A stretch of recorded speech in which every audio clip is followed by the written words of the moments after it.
आप देख रहे हैं एबीपी न्यूज और इस वक्त की बड़ी खबर आपको दे दें। आयकर रिटर्न फॉर्म में एक नया कॉलम अलग से जोड़ा गया है।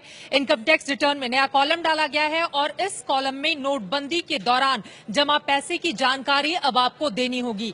2 लाख से ज्यादा पैसे जमा करने की जानकारी आपको देनी होगी। 8 नवंबर यानी कि जिस दिन नोटबंदी का ऐलान हुआ था उस दिन के बाद से अगर आपने 2 लाख या उससे ज्यादा की रकम जमा की है बैंकों में तो उसकी जानकारी आपको इनकम टैक्स रिटर्न फॉर्म में देनी होगी। ये नई व्यवस्था की गई है।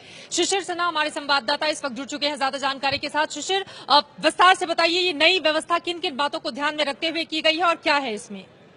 देखिए, अभी जो आप इनकम टैक्स रिटर्न दाखिल करेंगे 2016-17 के लिए, जिसके लिए आमतौर पे आखिरी तारीख 31 जुलाई हुआ करती है, उसके लिए नए फॉर्म जो है वो नोटिफाई किए। अगर आपकी आमदनी 50 लाख रुपए से कम है और आपको सिर्फ ब्याज का इनकम मिलता है और आपकी सैलरी है और 1 घंटे तक कमाई होती है, तो आप ITR 1 का यूज कर सकते हैं। पहली बार इसमें एक विशेष कॉलम जोड़ा गया है और यहाँ पर कहा गया कि नोटबंदी के दौरान यानी कि 8 नवंबर से लेकर के 30 दिसंबर के बीच में यदि आपने बैंक खाते में 2 लाख रुपए या उससे ज्यादा जमा कराए हैं तो उसकी जानकारी देनी जरूरी होगी। ये व्यवस्था इसलिए की गई है ताकि काले धन को लेकर के जो कुछ भी जानकारी स्वेच्छा से लोग दे सके उसके बारे में इनकम टैक्स विभाग को पता चल जाए।